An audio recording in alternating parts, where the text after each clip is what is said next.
Well, welcome everybody to the Deep Thinker Live Lab. This is part two, digital minimalism. Definitely excited to have you join. And those of you, this is the first time seeing Deep Thinker Lab, check out some of the recorded videos that I've put out, at least the last two.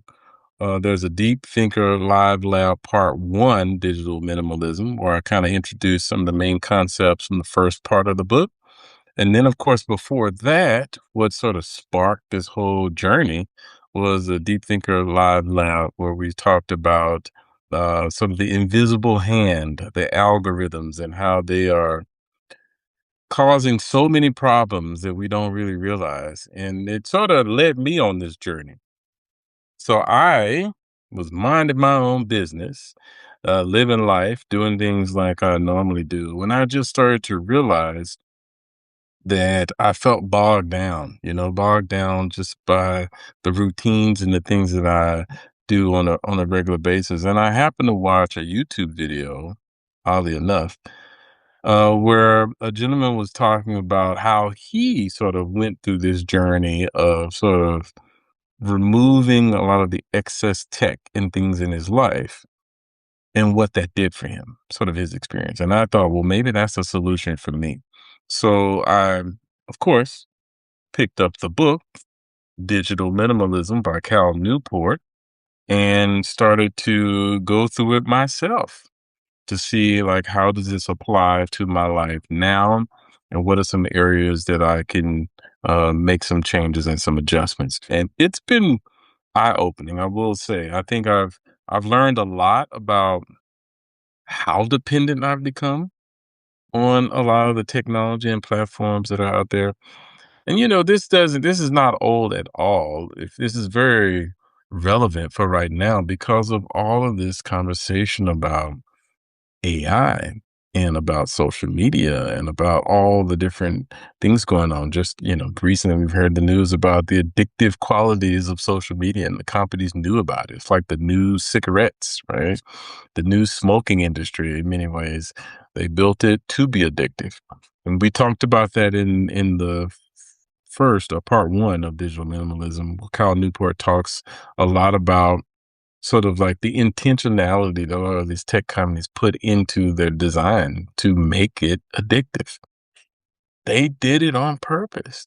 So it's not a surprise that if we've even had a small diet of some of these tech features and resources that we see the consequences of it. So what I wanted to do here in this second part was, of course, I'm going to talk about some of the highlights from the book, but I wanted to sort of get into more of how I'm starting to internalize it in sort of this journey.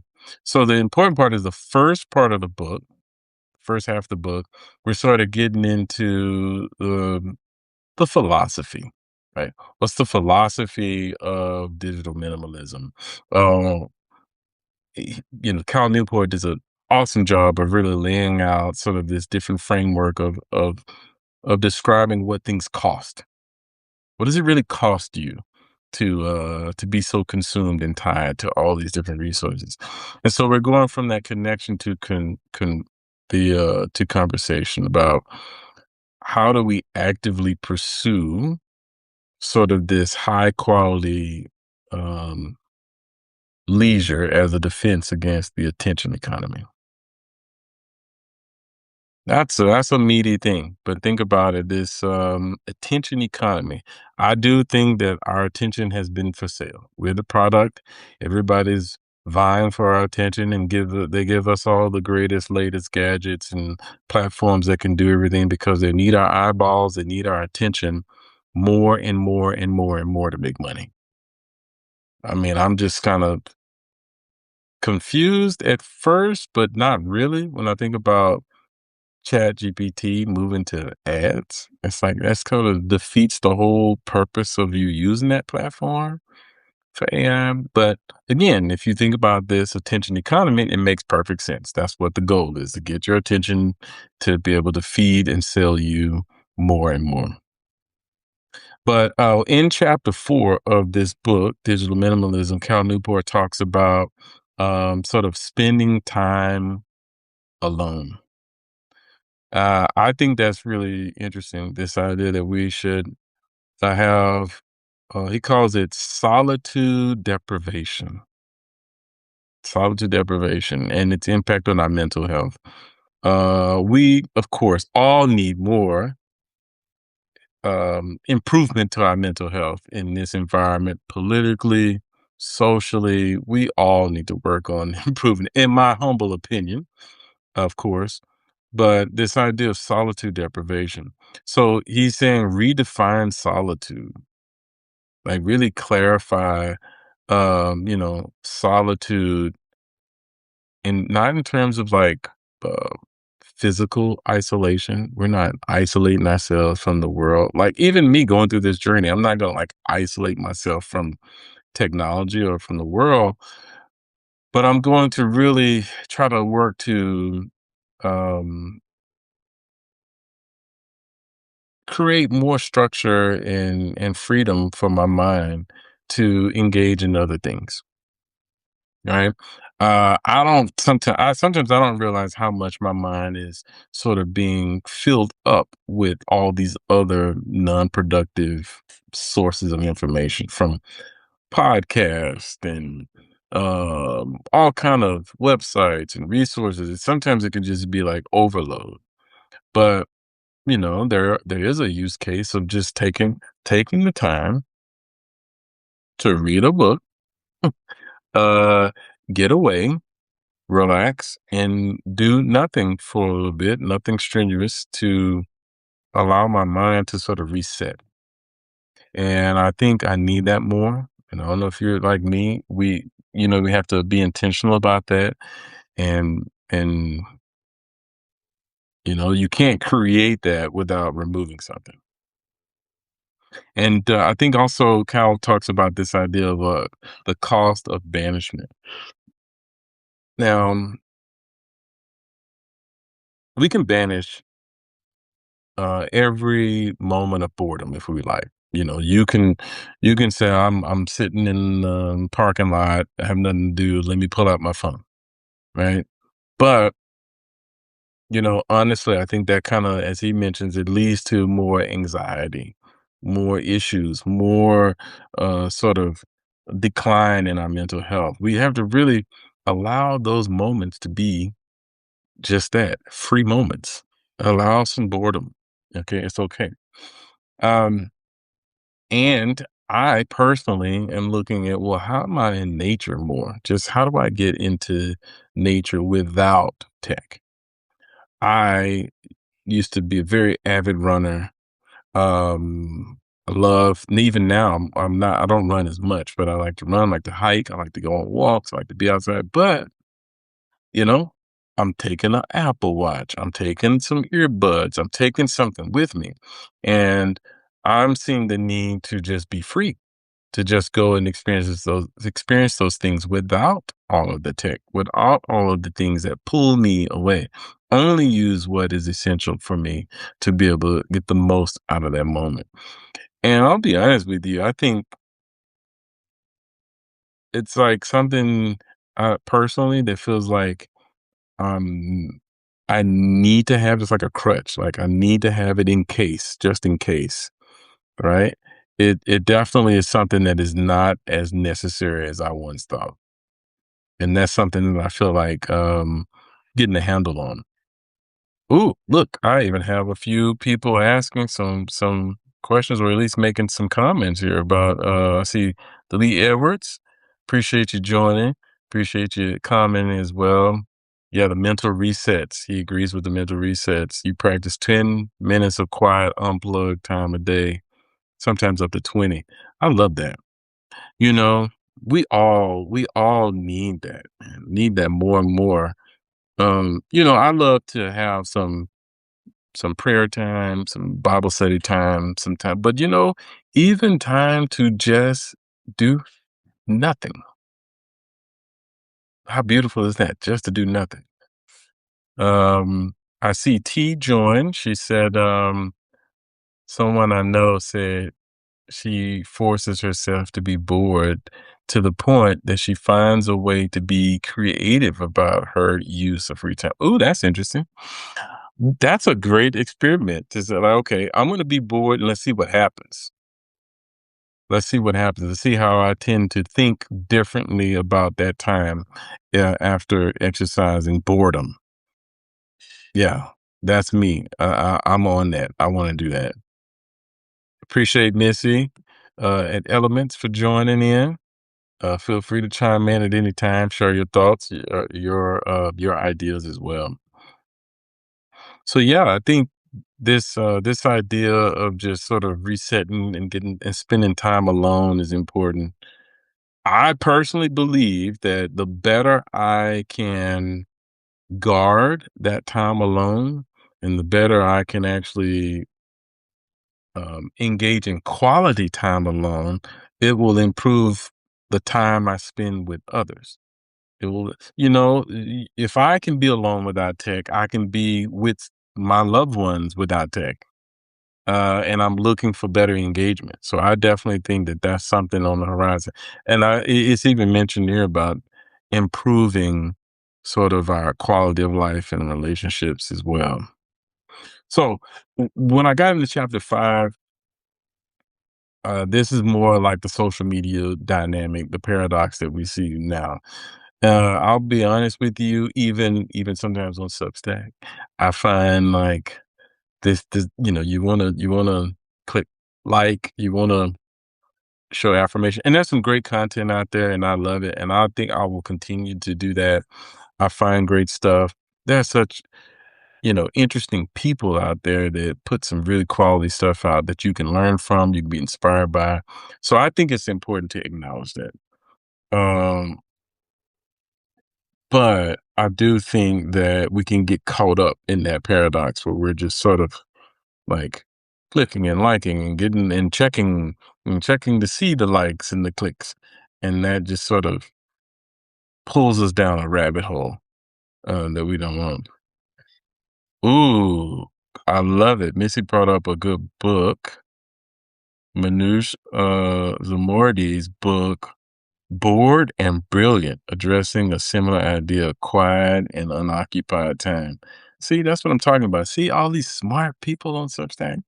You just, you can't help it. You wanna engage. And maybe that's, a little bit more of what we're trying to do, at least for myself, is be more intentional about the engagement, the quality of the engagement, and how I'm engaging. It's not to say you avoid it at all costs. It's like if we're more intentional about it, then it is serving us.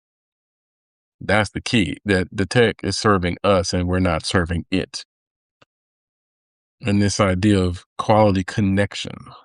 Quality connection. So he talks about he distinguishes between connection and conversation.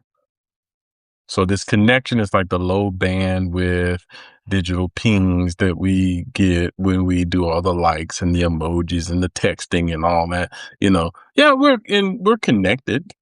We're connected. Um, but this conversation, that's the high bandwidth interaction that involves analog cues, like responding to voice, right? How one's talking, their facial expressions, their body language, all of these kinds of things are conversation. And I will say, sometimes when I am online and I'm hearing a great comment, it would have been interesting to hear that person say it or their expression when they were communicating that. To me, it would be a different situation if every one of those little messages were like little video interactions or something like that. I think that would be pretty cool. I digress. Um, but in many ways, he says that like is like poison. Um, I I remember reading a book a few years back. Man, it was probably 6 years back. Of America the Anxious. America the Anxious. I'm gonna have to get the author's name. Um, I'm gonna look that up. America the Anxious. That book was really awesome because the author was talking about um how like Facebook, the phenomenon of Facebooks and the likes really created more anxiety um, in others. Yeah, it's America the anxious, how our pursuit of happiness is creating a nation of nervous wrecks. It was absolutely funny by Ruth Whitman. That book was so funny. I was laughing out loud reading that book. She's so funny, so witty, and but she really does a great job of arguing sort of like how our pursuit of social media and this idea of pursuing that image of happiness. Like we're really going after this image of happiness and engagement and intrigue. Like that's what we want, and we're pursuing it. But because we don't really have that in life, as much as we like to say we do, or as much as we see it, it sort of creates this anxiety of Americans, and I think that's sort of connected to us being so connected digitally, as Cal brings out. Yeah, yeah, Missy brings up a good point. I believe that's why Substack has moved towards media. I agree. When I first decided I was going to do Substack, it was all about writing. I was just going to write. I wanted to write more. I wrote on Medium and my own website and other places. LinkedIn. I would write everywhere I could, to be honest with you. But I saw Substack as like this really cool way to like engage with others. Cause my thing is, it's one thing to just put stuff out there. It's another thing to have people comment and to even disagree. Like nobody's saying they gotta all like it, but to even engage with it and in the exchange of ideas to me was the beauty of it. This sort of community to engage in. And so that attracted me to Substack. But I have noticed, as Vincent brought out, like this, like more and more features where in many ways notes is like social media. It's like what's the difference between notes and Twitter or notes and or X and notes and threads? Like I in fact, some of the same people that I've connected with on threads or on Substack, or I find them in these same places and some of the same kinds of things going on. So it's kind of interesting that dynamic that I've noticed about Substack and the shift. Yeah, me too. Actually, Notes has replaced X for me. Like I really don't even use X hardly at all. I try to promote like the posts and things, but I just sort of left it alone. It just wasn't serving me. And I think that's really exactly in at the heart of this digital minimalism. It's like if it's not serving you, then why are you using it? Like leave it alone. It's okay. I'm not missing out, you know. I'm using threads, but I find myself thinking like, okay, is am I dividing myself by going with threads and notes? I mean, I don't have time to be all over the place. So I'm gonna be making decisions, especially as a result of reading this book.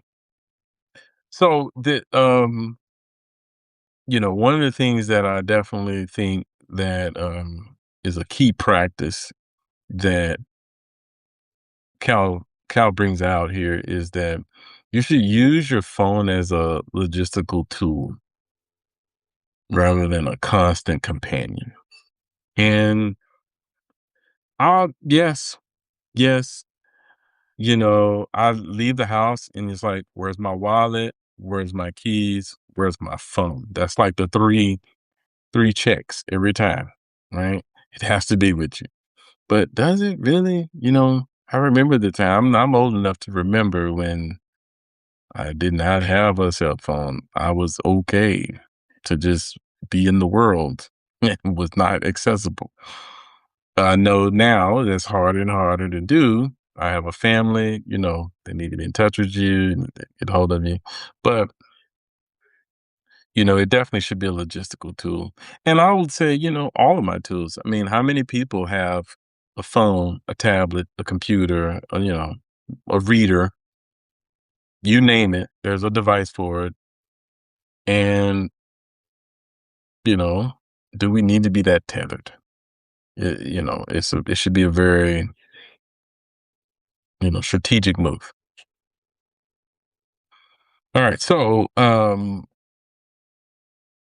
in chapter, let's see, was it chapter 6? Yeah, chapter 6, he talks about reclaiming leisure. And that is something that I'm actively trying to do just as I get older, just to be able to manage life and stress, just reclaim leisure. But he talks about the Bennett principle. Um, and doing nothing is overrated sometimes, but the most rewarding leisure activity we think about it requires, money and energy, but really, no. He says there are three he highlights three core lessons about leisure. First, prioritizing demanding activity over passive consumption. Yes, if you're going to have time to do something worth doing, not just passively consuming your time, right? Um, he also talks about using the skills to produce valuable things in the physical world, like a craft. I talk to my kids all the time, and I feel like even some of my efforts on Substack are to do that. It's not a craft per se. Yeah, I guess it is. It is a craft, but like you read something and you learn something of value, like reading this book, going through this exercise, and then what do you do about it? You create something. You put something meaningful out there in the world. You write an article, you do a video, you do a life experiment. Like, yeah, create something meaningful in the world. Don't just consume, consume, consume. Um, Seek activities that require real world structured social interaction. Like, it's easy to do that when you have a family. You can have board games and physical activity, but you know, yeah, like I I don't want to sound super nostalgic and like old, but like do things that require you to be physically involved.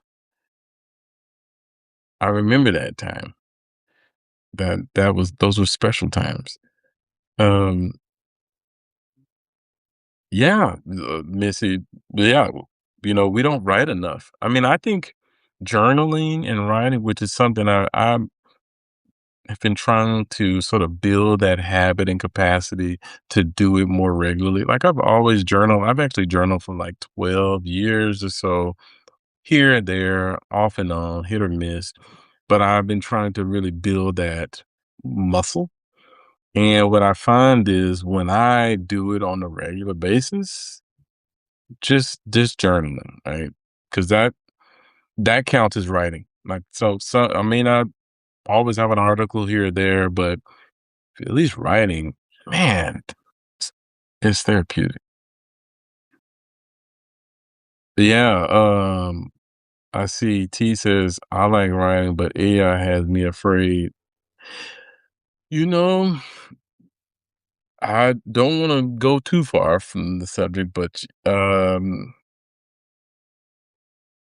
many ways AI and the prevalence of AI and all the discussion about AI and sort of like the use of AI led me to sort of think a little differently about being more human centered and to be more pro human, not to avoid AI or to run from it, but to embrace more of my humanist, reconnect with what makes this human experience so special so that I'm not just blinded by all the AI. And so to your point, yes, I agree that, you know, we got to be careful, but that's why I'm trying to introduce sort of like this other perspective about just being more intentional, being more focused, being more connected in physical ways than we were in the past. Yeah, people won't believe I wrote a piece or that someone will use the idea for training their models, but then I don't have to publish my writing in public. Yeah, you're right.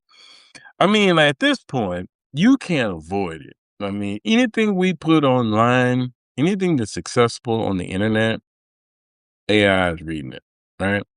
And at some point, you could say, with all of these like AI glasses, not these are not AI glasses, by the way, but and all these other AI tools that are capturing audio and video and images real time, like pretty much you can't avoid it. It's being caught by AI and it's being trained.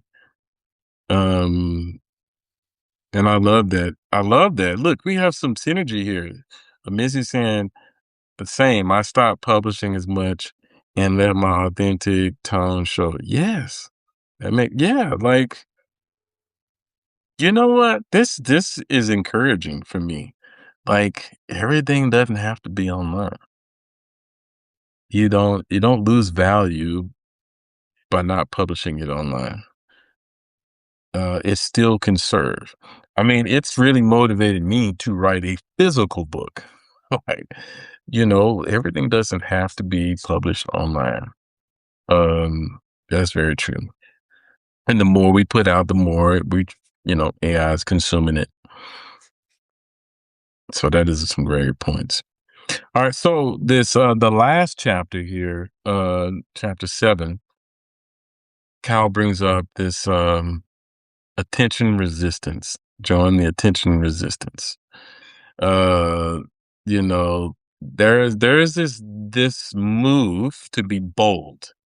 The book is definitely encouraging some bold activity that we can't just passively sort of slide into digital minimalism. Like we have to make some bold intentional moves to practice these principles. And I love the way he even started the book by saying these are principles to guide my use of tech. And then we need to live by that. So the slope of terribleness, he talks about, um, you know, where we're just constantly distracted. And one distraction leads to another distraction. We just sort of slide. We slide down to the lowest denominator when it comes to what consumes our attention if we're not careful. We can easily slide to the lowest denominator and sort of be more and more disconnected from humanity. We're just consumed by it. Um, but this idea of deleting social media apps from your phone, to me, that's like a no brainer that we should delete social media from my phone. So, of course, I went through and no social media on my phone.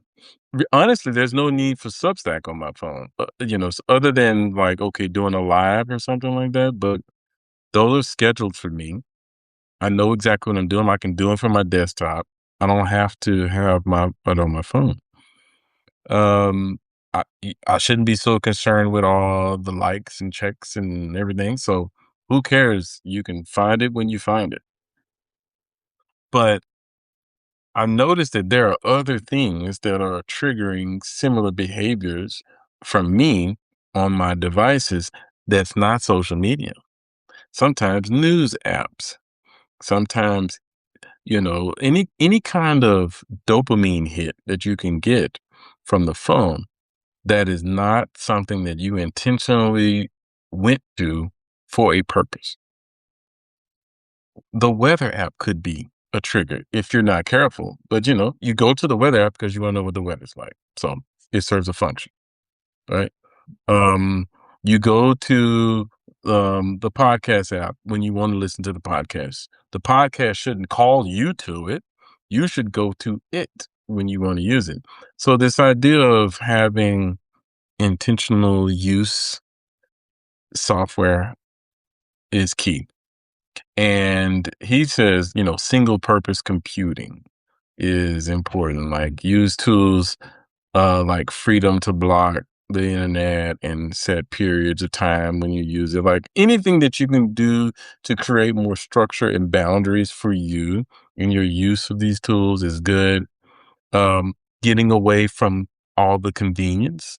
Like I mentioned in the first one of the first videos, I talked about a physical iPod. You know, the beauty of the iPhone was it was the iPod and the phone combined. But, like, maybe that convenience isn't so great. So separating that a little bit, getting some distance between some of these things so that I have to be very, very intentional about me accessing it. If I'm gonna go out and get it, it's because I really, really wanted to hear it, not just because it was so convenient that I just tapped it. And so we gotta move to more high quality sources. So I don't I would say overall, this going through this book was, a little therapeutic, but I think it was also reaffirming. It affirmed some of my, thoughts and ideas about how my attention is being sort of pulled, and I wasn't as in control of it as I thought. How easy it is to think that you're in control when you're really not as in control as you wish. And this is not a new book. That's what's to me is really cool. Is this book, as I mentioned the last time, was published years ago. I think in my book it says it was copyrighted in 2019. This is not a new book, but how much more relevant it is today than it was in 2019 or whatever. I just think that it was a reminder. And in many ways, I think it's sort of inspiring what I write about on Substack. It's inspiring sort of like how I approach my use of Substack and other tools out there. Like Missy mentioned earlier, my decision to let some things go, X, everything. It's like, yeah, like, okay, let it go. Actually, that's the second time because the first time I had X when it was Twitter, and I don't know when it was. Maybe it was around 2020, something like 2021. I got rid of it and then I came back. And now it's just like, why do I still have it? Me getting away from it for about a year, I literally deleted my account. I didn't just take it off my phone. I deleted the account. And after being away from it for like a year or two, I really didn't see the value in it anymore. When I came back to it, I tried a little bit, but it just wasn't the same. So it's definitely something that we all could benefit from. So where do I go from here? Right? Where do I go from here? I think, of course, there is an intentional way to implement digital minimalism, and I'm going to work to implement that in my tech use. I'm also going to, at the same time, really focus more on some of these things like reclaiming leisure and having the quality interactions and even getting to the point where I can like have some good solitude. I think these are things that I can incorporate more readily. But I think one of the things that I'm going to do is even from this experiment of like going through it and sharing it, I would love to engage more people on Substack or others around as well to sort of, try some of these ideas or even collaborate on some of these ideas in other ways, like maybe even writing posts about it, doing other thought experiments with it or live experiments with them. But definitely this was a great experience. So I really enjoyed it. I really appreciate everybody that joined in too. I think I got to the third video and I have a whole audience here. So this is pretty cool. But I definitely appreciate everybody that agrees with this idea. This is I'm not alone. You're not alone. There are more people out there that are thinking this way. And so I think we have a responsibility to sort of stand up, to declare it and to be an example. And so you're not gonna get everybody to change, but the bottom line is it's okay. It's okay if you don't go along with it. And so appreciate everybody joining in. Look forward to talking to you in a future live lab. I'll have something interesting to share. I will drop a couple things in the sort of the chat later so we can have a little follow-up if you like. I definitely have a nice infographic that sort of walks through the implementation of digital minimalism from my reading and a couple of other resources that I found. So I'm going to put that out there to share that with the Substack audience. I think it's really cool if you want to do it yourself. But anyway, hopefully everyone has a wonderful night and I appreciate it. And we'll talk to you next time.